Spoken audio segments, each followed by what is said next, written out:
living hope라고 하는 것은 이 소망의 실체가 있는 경우에 말합니다. 실제로 우리에게 생명을 주고 빛을 주는 경우에 산 소망이라고 말을 할 수가 있죠. 그렇다면 이 산 소망의 실체는 누구일까요? 성경은 그분이 예수 그리스도라고 소개하고 있습니다. 예수님은 죽으실 뿐만 아니라 그 죽음의 권세를 깨뜨리고 사흘 만에 다시 살아나신 우리의 하나님이시기 때문에 그렇습니다. 그래서 마태복음 28장 6절은 이렇게 기록하고 있습니다. 셋째 날 새벽 죽은 시신을 찾기 위해 무덤을 찾아온 그 여인들에게 천사가 선포한 말씀이죠. 그가 여기 계시지 않고 그가 말씀하신 대로 살아나셨느니라. 와서 그가 누우셨던 것을 보라. 인간은 예수님이 돌아가신 줄 알고 시신을 찾기 위해 무덤을 갔는데 무덤 안에 가보았더니 주님은 거기 계시지 않고 살아나셨다는 것입니다. 여기에 우리의 참 소망이 있습니다. 예수님만이 죽음을 깨뜨리신 유명한 분이기 때문에 그분께 나아갈 때에 우리 모두도 생명을 얻을 수 있게 되는 것입니다. 이분 앞에 나아갈 때에 어둠의 권세가 깨어지게 되고 이 예수님께 나아갈 때에 우리의 모든 상처와 허물까지도 치유를 받고 새 사람으로 회복되는 것이 가능한 것입니다. 왜냐하면 그분은 살아나셨을 뿐만 아니라 지금도 우리 안에 살아계신 living hope, 산 소망이시기 때문에 그렇습니다. 그러므로 어떤 깨어진 인생이라고 할지라도 어떤 상한 인생이라고 할지라도 이 주님께로 나아가기만 하면 return to the Lord, 주님께 나아가기만 하면 다시 회복이 일어나고 새 삶을 사는 것이 가능해지는 것입니다. 오늘 우리들 가운데에 회복이 필요하지 않은 인생이 있을까요? 저는 아무도 없다고 생각합니다. 누구나 상하고 무너진 삶의 현실이 있기 때문이죠. 특별히 여러분과 저는 지난 1년 동안 팬데믹이라고 하는 정말 전대미문의 그런 고통을 통과해 왔습니다. 많은 분들이 아파하고 절망을 경험했습니다. 창살 없는 감옥 같은 상황 앞에서 어떤 분들은 답답한 마음을 호소하기도 하고 우울증과 탈진 현상으로 신음하는 분들이 많이 계셨습니다. 어떤 분들은 가정의 위기나 관계성의 아픔 때문에 고통스러워하기도 했습니다. 경제적인 어려움 때문에 가게가 문을 닫고 일터를 잃어버린 분들도 많이 계시잖아요. 심지어 어떤 분들은 육신의 질병 때문에 아픔의 날들을 보내기도 했습니다. 이와 같이 깨어지고 상한 심령들에게 필요한 것이 recovery, 회복인 것입니다. 우리가 살고 있는 이 사회에도 저는 회복이 필요하다고 생각합니다. 깨어진 부분이 너무나 많기 때문에 여러분이 한번 지난 1년을 회고해 보십시오. 미국 전체가 케이아스와 혼란으로 힘들어하지 않았습니까? 전 지금까지 미국 생활하면서 통금 시간을 가진 것은 이번이 처음이었어요. 한국에도 지금은 통금 시간이 없는데 자유맹주국이라는 미국의 커퓨를 경험했다는 것이 참 놀라운 일입니다. 뿐만 아니라 지금도 진행 중에 있는 hate crime, 인종정오 범죄 같은 것, 총기 사건, 마약, 동성애 등 정말 미국 전반이 무너지는 듯한 현실을 보고 있지 않습니까? 이와 같은 미국 사회에 필요한 게 뭘까요? recovery, 회복이 필요한 것입니다.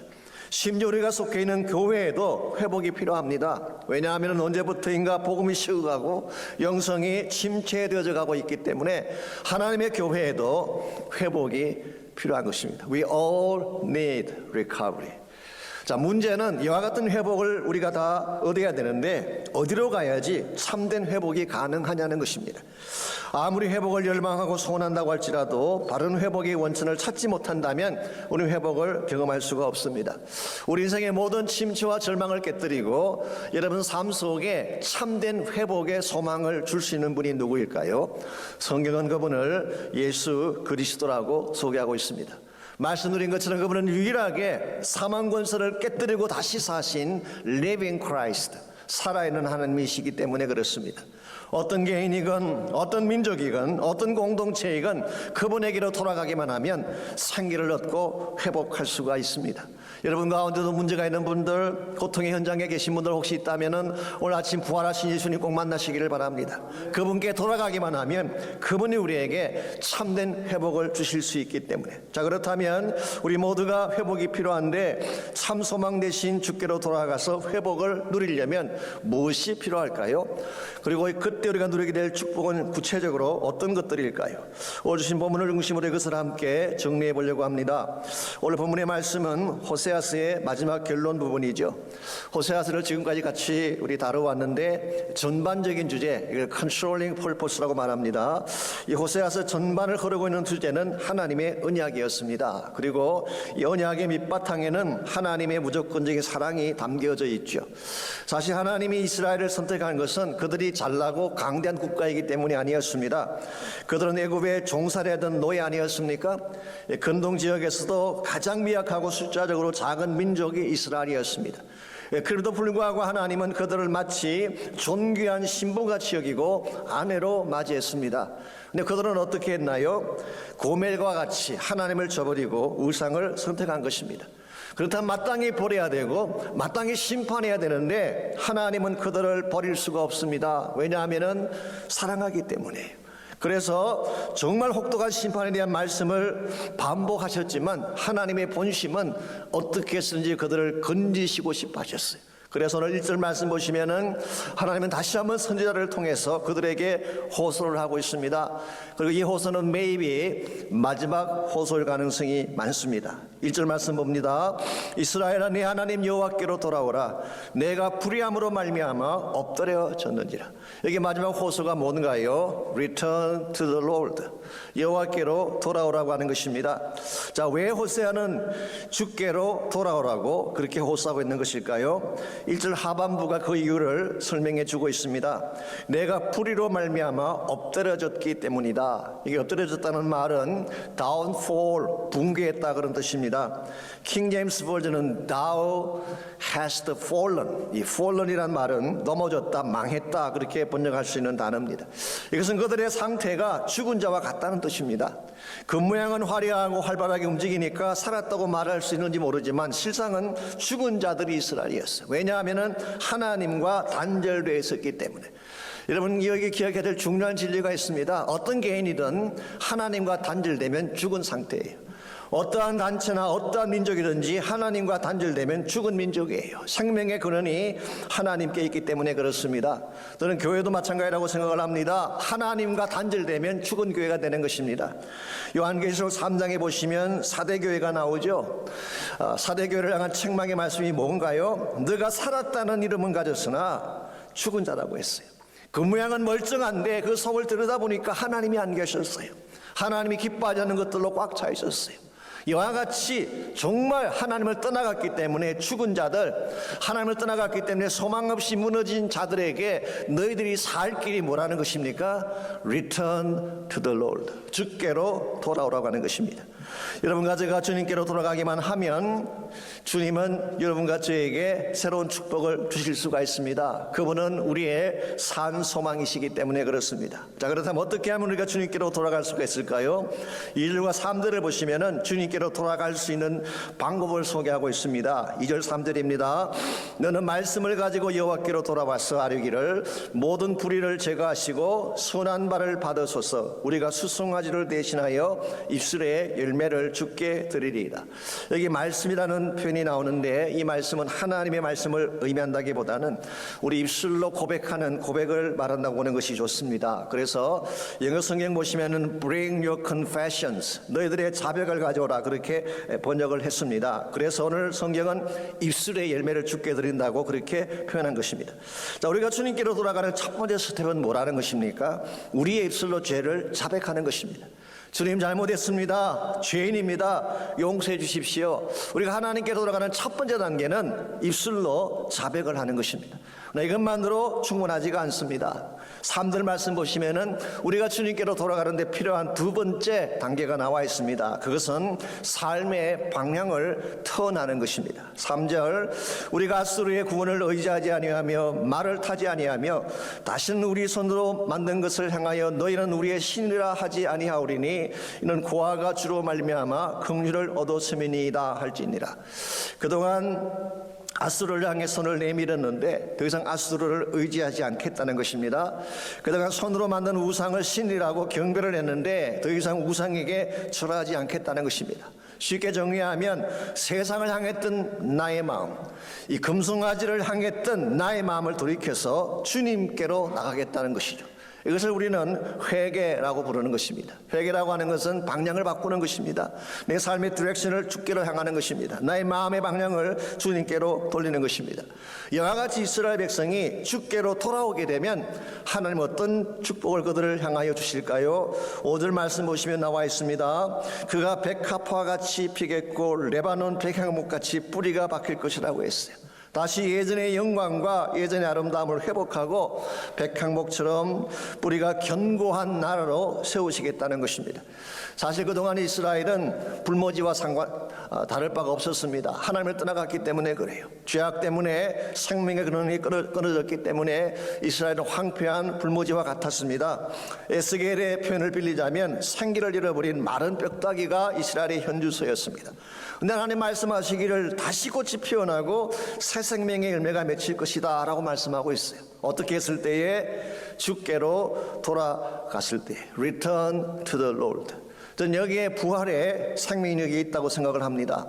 죽은 자가 다시 살아나는 것, 마른 뼈다귀가 생기를 얻는 것, 죽었던 민족이 다시 일어나 하나님 나라의 군대가 되는 것, 이걸 우리는 부활 사건이라고 보는 거예요.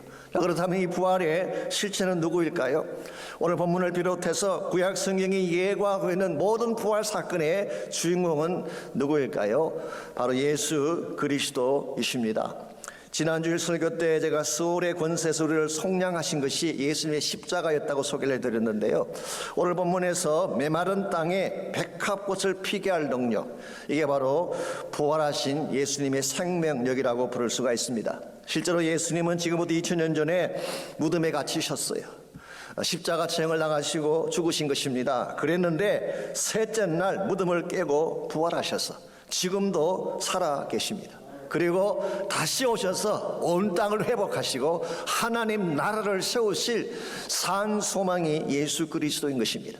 여러분과 제가 이 예수님을 만날 때에, 예수 그리스도의 부활의 능력을 체험할 때에 어떤 상태까지 내려갔을지라도, 우리 삶이 아무리 황폐하고 깨어져 있을지라도 다시 꽃이 피는 영광된 인생으로 회복될 수가 있는 것입니다. 여러분, 부활의 예수님을 만나셨는지요? 아니면 이렇게 질문하는 게 어떨지 모르겠습니다. 진짜 예수님이 부활했다고 믿고 계시는지요? 사실 부활을 믿지 않는 분들이 많이 계세요. 어떤 분들은 예수님의 부활을 픽션이라고, 소설 같은 이야기라고 설명하는 분들도 있습니다. 어떤 신학자는 부활은 신화다, 미살러지, 신화다, 그렇게 설명하는 유명한 학자도 있습니다. 막연한 기적이다, 막연한 기대다, 가정이다, 그렇게 말하는 분들이 많이 계세요. 그러나 그 사람들이 뭐라고 말을 하든지 성경은 예수님이 실제로 부활하셨음을 말씀하고 있어요. 부활은 historical fact예요. 누구도 부인할 수 없는, 그리고 지금도 살아계신 예수 그리스도, 여러분이 이 부활하신 예수를 만나고 그 부활의 능력이 여러분 삶 가운데 임하기 시작하면 변화가 일어나기 시작하고 새 삶의 축복이 주어지게 되는 것입니다. 여러분과 제가 진실로 부활하신 예수를 만나고 그분 안에 거하게 되면 우리가 어떤 복을 누리게 될까요? 오늘 본문에 보시게 되면 주께로 돌아왔을 때 비로소 누릴 수 있는 세 가지 축복이 오늘 본문에 소개가 되어 있습니다. 첫 번째로 우리가 주께로 돌아오게 되면 관계성이 회복되는 축복, 하나님과의 깨어진 관계가 회복이 되는 것입니다. 4절 말씀 보겠습니다. 그들이 여호와께로 돌아왔을 때 누리게 될 첫 번째 축복을 이렇게 소개하고 있습니다. 내가 그들의 반역을 고치고 기쁘게 그들을 사랑하리니 나의 진노가 그에게서 떠났음이니라 했습니다. 이게 반역이라고 하는 말, rebellion, 대적하는 마음을 말하죠. 개역 한글에서는 이것을 패역이라고 번역을 했습니다. 하나님께 되어드는 사악한 반항심을 말하는 것입니다. 사실 이것이 하나님과 우리 사를 가로막는 장벽이 되었죠. 하나님 앞에 반역하고 패역한 마음을 가지고 있는데 어떻게 하나님이 우리에게 다가오실 수가 있겠습니까? 그래서 하나님은 먼저 너희들의 반역을 치료해 주겠다, 악한 마음, 상한 마음을 먼저 고쳐주겠다는 것입니다. 이걸 치유하게 되면 그 다음 단계가 뭔가요? 기쁘게 그들을 사랑하게 될 것이다. freely, willingly 그들을 사랑할 것이라고 말씀하고 있습니다.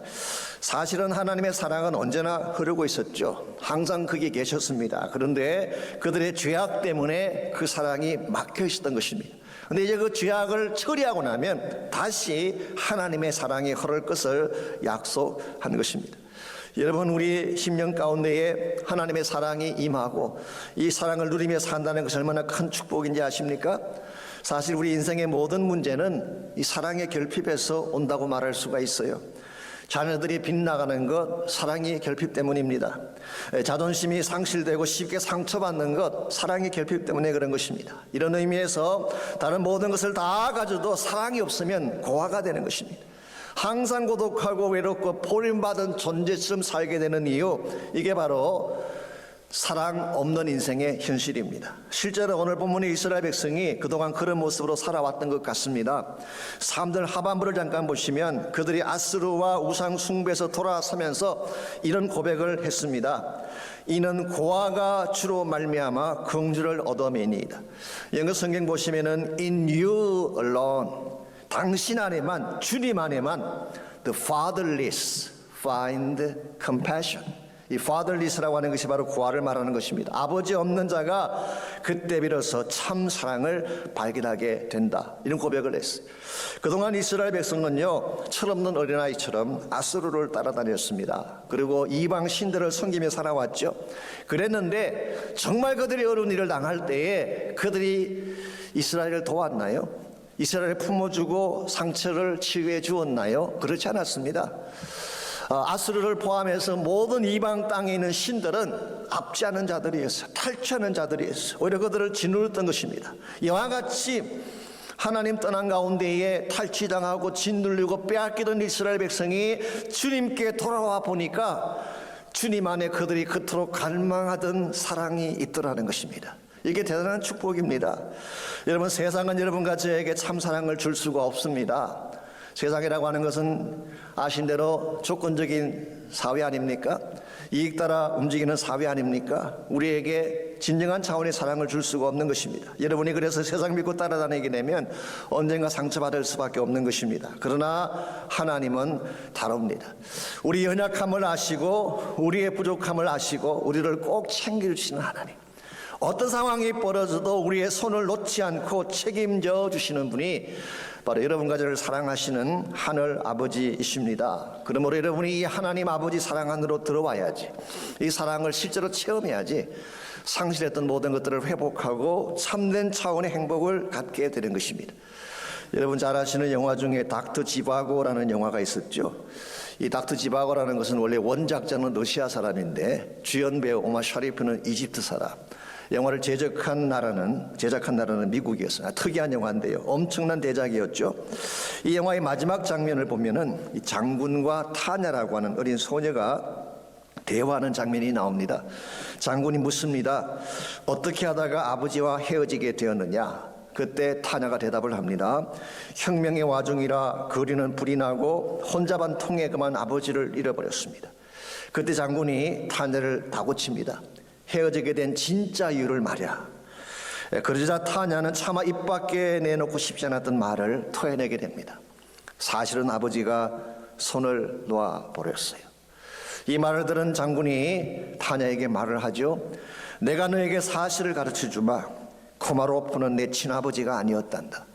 너희 아버지는 닥터 지바고야. 그리고 한마디를 덧붙여줍니다. 만일 그가 너의 친아버지였더라면 아무리 거리에 불이 나고 혁명의 와중이라고 해도 절대 너의 손을 놓지 않았을 거야. 여러분, 여기에 진짜와 가짜의 차이가 있습니다. 가짜는 어떤 상황이 닥쳐오게 되면 잡았던 손을 놓칠 수 있는 거예요. 그러나 진짜 아버지는 그렇지 않습니다. 무슨 일이 일어나도 딸의 손을 놓지 않는 것이 아버지예요. 꼭 잡고 끝까지 책임지고 지켜주는 것이 진짜 아버지. 왜냐하면 그 딸을 사랑하기 때문에 그런 것입니다. 하늘 아버지도 마찬가지입니다. 환경이 아무리 악화되어졌다고 해도 하나님 아버지는 우리를 버리지 않습니다. 우리가 미숙하기도 하고 모자라기도 하지만 우리를 배척하지 않습니다. 어떤 문제가 생겨도 나의 손을 꼭 잡고 어떤 고난 가운데서도 나와 함께 동행하시는 분이 하나님이시기 때문에 이 사랑을 만나야지 진짜 여러분이 바른 인생을 살 수 있는 거예요. 여러분 가운데 아직도 이 사랑을 만나지 못한 분이 계신다면 Return to the Lord. 주께로 돌아오시기를 바랍니다. 하나님은 여러분을 기다리고 계세요. 모든 사랑의 가능성을 다 이뤄놓고 기다리고 계시기 때문에 돌아가기만 하면 그 사랑 붙들 수 있고 그 사랑의 행복을 누리게 되는 것입니다. 두 번째로 주께로 돌아오게 되면 이스라엘의 생명력을 누릴 수 있게 됩니다. 오늘 말씀 보시면 내가 이스라엘에게 이슬과 같으리라 이런 표현이 나오죠. 이게 이슬이라는 단어가 나오는데요. 여러분은 이슬이라고 하면 어떤 이미지가 떠오르시나요? 청초한 이미지, 마운틴 듀 같은 음료수, 우리 한국 등 같은 경우는 참이슬, 참이슬은 진로라고도 부르기도 합니다만은 제 같은 경우는 긴밤 지새고 풀잎마다 맺힌 진주보다 우리 김민기 씨가 만든 아침 이슬이 생각나기도 합니다만은 이스라엘 백성에게 있어서 이슬이라고 하는 것은 특별한 의미를 갖고 있었습니다. 이 팔레스타인 지역은 1년 내내 비가 오는 지역이 아니라 우기와 건기가 구별되어 있습니다. 우기라고 하는 것은 일반적으로 10월부터 시작을 해서 그 다음에 4월, 5월까지 계속이 됩니다. 그래서 10월과 11월에 집중적으로 내리는 비를 이른비라고 부르고 4월과 5월에 내리는 비를 늦은비라고 부르고 있죠. 자, 그렇다면 7월과 8월 이 기간은 비가 내리지 않는 건기인데 이 건기 기간에는 식물들이 어떻게 생존할 수가 있을까요? 이때는 아침에 내리는 이슬을 먹고 식물이 자란다고 합니다. 특별히 작은 식물들, 연한 풀들은 이슬을 먹고 성장을 하는 것입니다. 이런 측면에서 이슬이라고 하는 것은 연약한 자들을 위해 베푸시는 하나님의 특별한 은혜를 상징한다고 말할 수가 있습니다. 여러분, 우리 인생에는요 때로 소낙비같이 부어주신 하나님의 은혜가 필요할 때도 있지만 말없이 적셔주는 이슬 같은 은혜, 이것도 대단히 소중한 것입니다. 보이진 않지만 그것이 우리에게 심어주는 생명력과 신신함이 있기 때문에 그렇습니다. 이와 같은 이슬의 축복을 성령의 타치가 아닌가 그렇게 생각을 합니다. 이 성령의 역사라고 하는 것은 때때로 신비롭고 비밀스러울 때가 많기 때문에 그렇습니다. 하나님은 능력의 하나님이시죠. 창세기 1장에 나타난 하나님은 엘로힘, 천지를 창조하시고 우주를 다스리시는 파워풀한 하나님이 우리 하나님이에요. 그런데 때때로 그 하나님은 이슬같이 우리 심령 가운데 임하셔서 나를 만나주시고 나에게 비밀스러운 복을 부어주시는 하나님, 참 얼마나 이슬이 귀한지 모르겠어요. 여러분의 삶 가운데 혹은 이스라엘 백성에게 이슬 같은 은혜가 임하면 어떤 복이 주어지게 될까요? 5절에서 7절을 보시면은 이슬이 가져올 영적 생명력을 이렇게 소개하고 있습니다. 첫 번째로 5절 말씀, 그가 백합화 같이 피어나리라. 그래서 그는 이스라엘을 말합니다. Israel will blossom like lily. 이스라엘이 마치 백합처럼 피어나게 되리라. 이것은 황무지같이 죽었던 그 땅에 맑고 청아한 생명의 꽃이 피어남을 의미하는 것입니다. 여름 비를 많이 맞고 화원에 피어는 꽃도 아름답지만요, 이슬을 맞으면서 피어난 사막의 백합꽃도 신비롭고 아름답다는 사실을 아십니까? maybe 그래서인지 모르지만 마태복음 6장에 보시면은 예수님께서 솔로몬의 모든 영광이 들의 백합꽃보다 못하다 그런 말씀하셨는데, 들판에 피어있는 백합꽃, 사막에 피어있는 백합꽃, 이건 하나님이 주신 특별한 은혜의 꽃이에요. 인위적으로 만든 아름다움보다 자연 속에 피어난 꽃이 더 아름다울 수 있다. 이게 주님의 관점이었던 것 같습니다. 두 번째로 레바논의 백향목같이 뿌리가 박힐 것이다. 여기 백향목은 소나무과에 속하는 시더를 말하는 것이죠. 그런데 뿌리가 깊고 곧게 자라기 때문에 재질이 단단하고 키가 큽니다. 그래서 일반적으로 성전을 지을 때나 궁전을 지을 때 가장 많이 사용한 나무가 백향목이었죠. 하나님은 이스라엘이 다시 백향목처럼 견고한 나라가 되어서 일어서게 될 것을 말씀하는 것입니다. 세 번째 6절을 보시면은 그 가지가 퍼질 것이라고 했어요. 이스라엘의 영향력이 확장되어지고 땅끝까지 번져갈 것을 예고한 것입니다. 네 번째로 7절을 보시게 되면 그 그늘 아래에 거주하는 자가 돌아온다고 했어요. 그 백향목의 그늘 아래 거주하기 위해서 각국에서 사람들이 몰려올 것을 의미하는 것입니다. 여러분, 이와 같은 말씀들을 읽으면서 어떤 그림을 떠올리시나요? 아니, 실제로 여기에 나열된 이 모든 것들이 언제 어떻게 성취가 되어질까요? 많은 복음주의 신학자들은 오늘 이 말씀을 메시아닉 킹덤에 대한 예언이라고 보고 있습니다. 메시아께서 오시게 되면 이루실 성취되어질 약속으로 본 것입니다. 이 도널드 가스리라고 하는 우리 성경학자는, 그분이 뉴 바이블 카멘트리를 쓰신 분이죠. 그분은 호세아 14장의 타이틀을 이렇게 붙여놓았어요.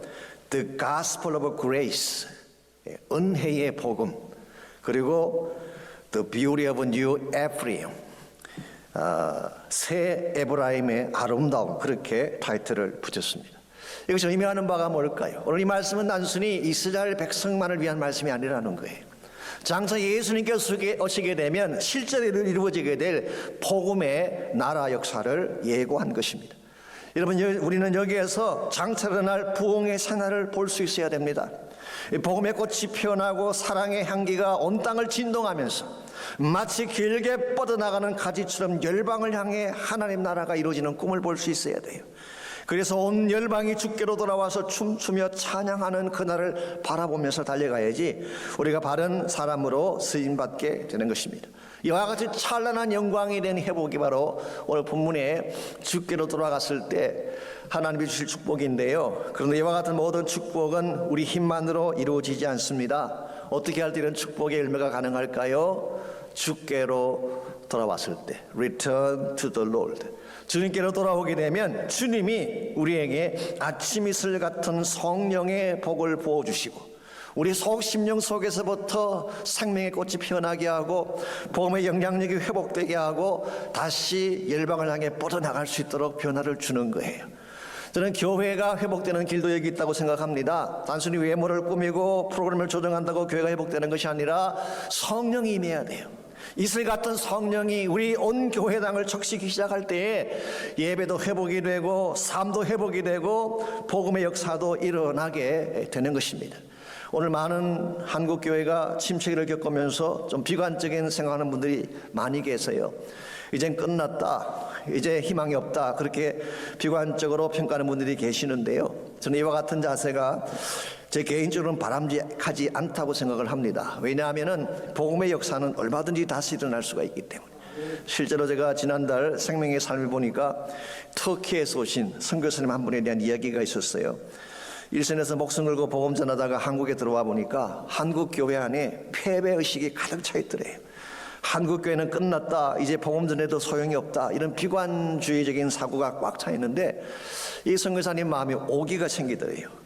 진짜 대한민국에서는 복음 전도가 안 되는가 오기가 생겨서 이걸 확인해 보고 싶은 마음에 일부러 택시를 타고 다니면서 운전기사분들에게 복음을 전하기 시작했어요.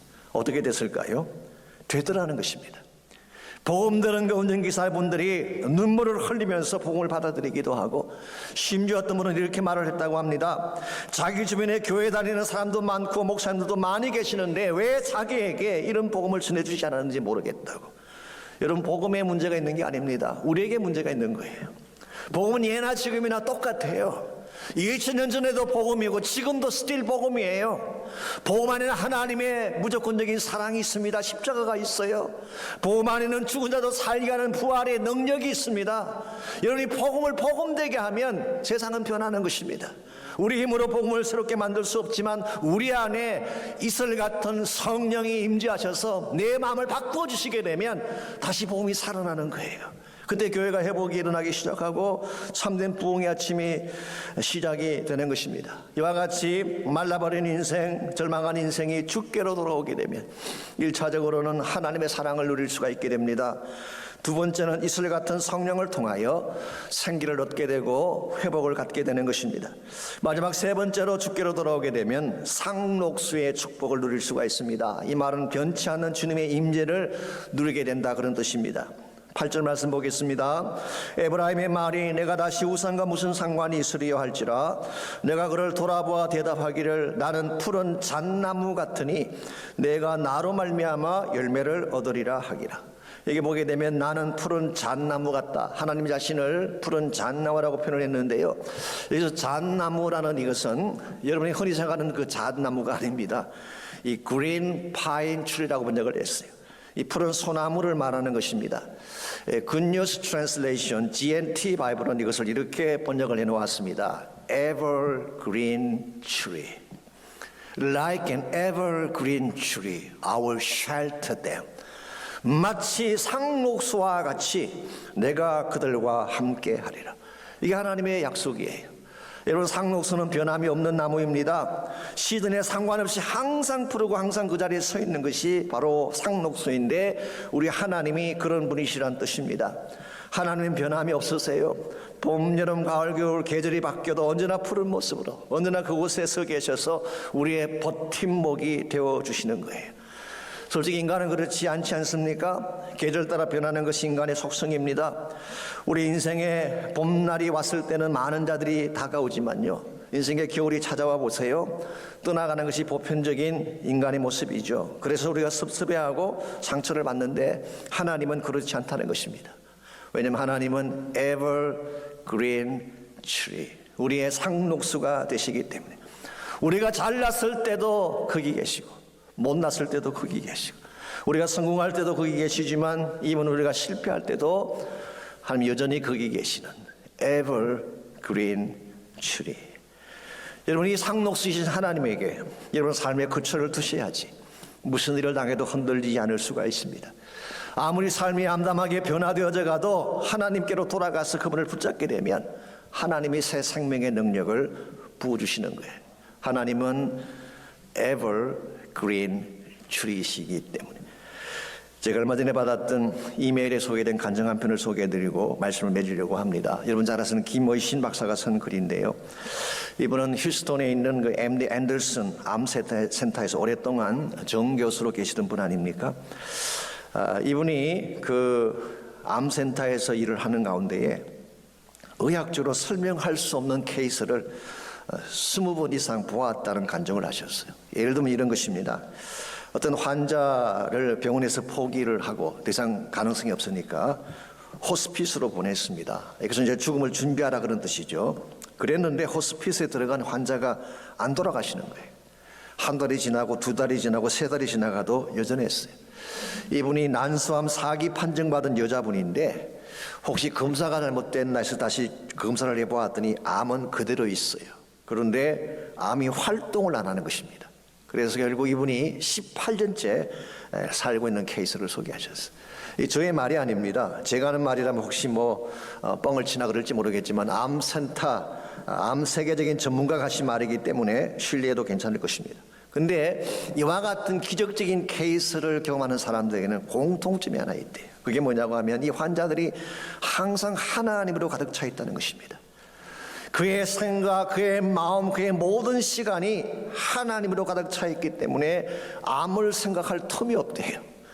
여러분, 암에 걸린 사람들이 밤낮으로 암을 묵상하고 따지고 계산하고 분석하면 어떻게 될까요? 암이 우리를 삼키는 것입니다. 그런데 암을 내려놓고 하나님으로 가득 차게 됐더니 치유가 일어나고 생기가 회복되더라는 것입니다.